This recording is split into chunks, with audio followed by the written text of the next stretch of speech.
Also, Life Esports have a pretty significant magic damage issue here, as Twisted Fate will be able to do a little bit of that, but he's not really going to be a magic damage dealer. He's going to be set up an initiation for your team. Yep, absolutely true. I actually really like how KT's draft developed. I think at the beginning of the draft, Life Esports had so many options before aiming to get what he wants done. As Cuz is going to go for a gank here towards the top side. Hookshot comes down. The flash is still going to get the stun. Rascal is so good at the Camille. They are easily going to grab themselves first blood. It goes over to Cuz. And Dudu, as the zombie form, is not going to be able to get anything done. I mean, the first champion I casted of Rascal when I joined the LCK last year was the Camille. I remember it was opening day of spring last year, and he got the first kill. And I was just like, from then on, it was probably a solo kill. It was. And I don't remember who it was against, but you know, it was a moment like that where I was like, okay, this guy, I should definitely continue to zoom in on. And he is overextending here a little bit. Oh, that was cute. Nice, sweet. It's not really going to work as the flash comes through, and Rascal is going to run. What? Dead. Almost dead. Punished, but he was not. So I really want to see what OnFleek did, because I was pretty sure he was dead. Yeah, and this is also the power of Jin Xiao. Before the Lee Sin has 6, right? You can come up and make plays like this, chain the CC together with the Camille, which is why we see Camille so often with Twisted Fate compositions. Post 6, she can lock people down. As let's watch this again. Goes for the flash forward and turns thinking he hits the auto, but Rascal's Q gives him enough health back. He just thought it was enough. As you can see, the map is so dark. Rascal also going to go for a little bit of aggression here on towards Dudu. Hextech Ultimatum comes down, but meanwhile on the bottom side of the map, Depth Charge comes in. Cuz looks for Samdi, finds the Audacious Charge, and the Jin is so incredibly dead. Life is going to go down as well, and OnFleek uses him to taxi his way out. But in it goes Cuz, tries to find a little bit more Q connect, but otherwise not too much. Most importantly though, enemy AD carry is down here. This gives aiming free farm on these plates here with the Crescendum. It's going to force OnFleek to stay down here. And that's a really terrifying thought, when you have this much pressure on the top side of the map and a very angry Galio would like to ult over there if Dudu wants to try to trade this one back. So that's pretty massive for Dudu. Yeah. He's going to be able to keep his, and still is a Twisted Fate. Will eventually use his ult. Well, that's a deadly sin. Sorry for not catching that one sooner, ladies and gentlemen. He just kind of popped. Yeah, he just disappeared. Yeah. Magic trick here from Cuz. 3 kills in this early game, and now the Rift Herald, because of this kill, allows you to make this dive happen. So it was all planned. Yeah, it's all calculated here from Cuz. He's like, no, just wait. Yeah, he's aiming Gale Forces to get himself out of the way. Decent deadly flourish there. His aiming's chain CC'd, but underneath the turret he is going to be okay. Shirley to take down this outer turret, or do the best that she can.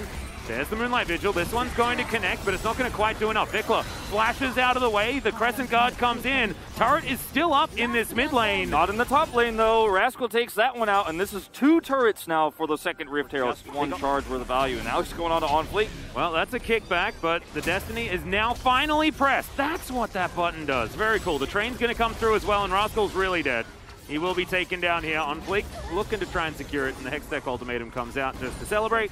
Jin is going to wait till the last moment to pull the trigger, you have to imagine. If he pulls it early, KT can just wait it out. Well, it's going to be Life going in for some attempted engage. In goes the Camille. No heroic entrance going to come down just yet, as the curtains have been called and Dudu is going to get taken out. Vikla trying to get out of there as we're holding onto the last bullet. It connects onto the Gargoyle, but he's fighting a zombie that came back to life again, so he will be back to the death chamber eventually. Dudu, 30 seconds until he's back in this fight, and that means KT have control of this Drake and Soul Point under wraps. They'll take a turret. Oh, okay, in goes Rascal.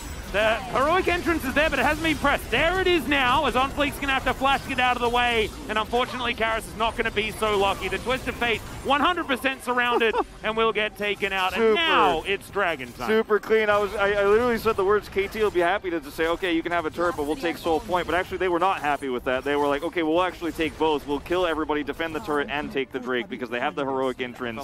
They've got so much more of it. Well, we've got another fight going off here as well, as Cuz going to dive on forward. OnFleek is really dead, so let's move further down as Vista takes so much damage from Rascal. And Life Esports, their problem is they have 0 damage. They don't do, no damage on this team. Nope. And so therefore, Rascal dives into 4 people, and he's like, what are you going to do? And they're like, ha. Nothing. The Jhin in this composition needs to have a tempo advantage like we were talking about in bottom side. Is Dudu also getting collapsed on here? I don't think they can kill him under this turret if he hits his Q.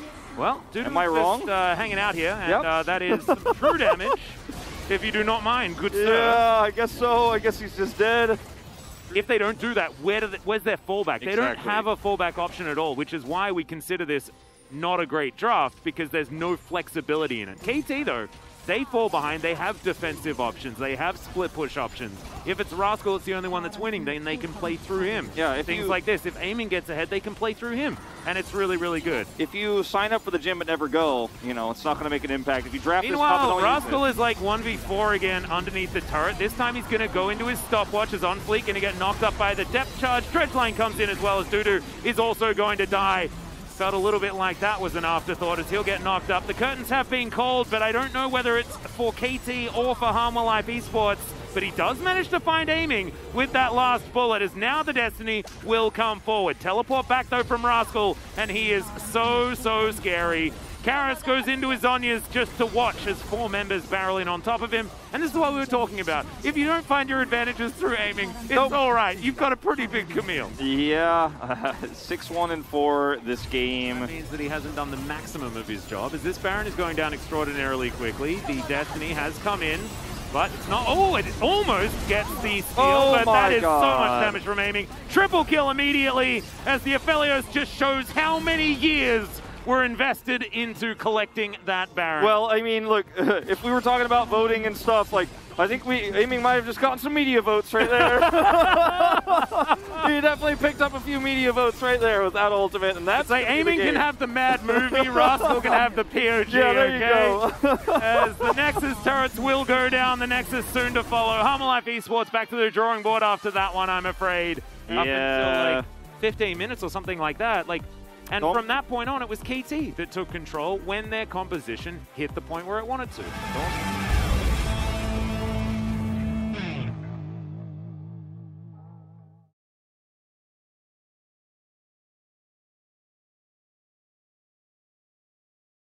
I definitely think this is a draft I favor Harmwell Life Esports in. Nameplate's removed here. I think it's more well-rounded, has an identity, has strong side laning, has better late game, or I would argue, because Volibear's going to fall off. Vex is kind of... I'm actually still thinking that, honestly, like just doing the same thing as last game and just picking like Camille Galio could have been fine. But I guess Camille Blind is less fun. They also... And Dudu could have gone towards something like a Jax, I guess. And I like to support what you guys like. I'm just a big fan of the bat chest these days. Like, I'm kind of getting into it a little bit. Yeah, well, Vista's going to get into it a little bit himself, as in the mid lane, a little bit more of an engage, as Vikla is going to find a fear on Onfleek, but yeah, he's still going to die. Onfleek did have to flash. Vikla did hold on to his, something like that. Yeah, Volibear has some Sky Demons and stuff. He's got some Sky stuff. It's a bit of a Sky vibe. As the Ignite is down here, Dudu might just die, as Rascal, picks up that kill. Onfleek comes in and says, what the heck just happened to my top laner? As Rascal doesn't have his stun back up just yet. The Ruthless Predator now off cooldown. And Onfleek's like, well, I guess I can't do anything. So that's another solo kill. Just put his win rate up. Is that 24? Is that 24 now for Rascal? Just put his win rate up right away as well. I love it. Right. Well, right now, Rift Herald's up. And Harmwell Life Esports are in a position where they really want to fight for this. They do not have control of the top wave. But, I mean, you've got to be so decisive here, because guess who's pushing bottom? It's Rascal, and he can teleport in at any moment. This one Cuz to ult into the middle of this one. He is going to throw down a little bit of damage there with the E, but otherwise hasn't started anything up, as Rascal's booking it. They really want to get in here. That is a precast, and the Dominus is going to say go. That is a very dead Rakan. He couldn't get anything done there at all, as Cuz uses his ult defensively, but that was the right choice. Dudu not immune this game, as Samdi's trying to do some funny business, does ult and flash to get away, but if you're just trying to get away, it's not going to give you enough. Dudu does manage to get the eye. Yeah. Looking very good here, looking very confident for Rascal to maybe even get a double POG this game with his start so far. It's looking good for it so far, especially after that early play where he's just got 1 million solo kills. Shirley pops down very early in this one, rhyme unintended. And she is going to look for the charge and not going to get it, as that's a great fear onto Dudu. Everfrost comes through, but just barely misses the back of the dress there. As Rascal's trying to get forward, there's another Dominus as the Shadow Surge will connect. It's a double kill already for aiming, and I have a feeling this game is really fallen by the wayside as Vikla looks for another Fear and isn't going to quite find it, isn't going to die either as Karis doesn't quite have enough damage. As well, just let us know. As long as it's, you know, from the early Nintendo 64 era video games, we can do that. We can definitely do that. I want some Bubble Gloop Swamp, we can do Bubble Gloop Swamp.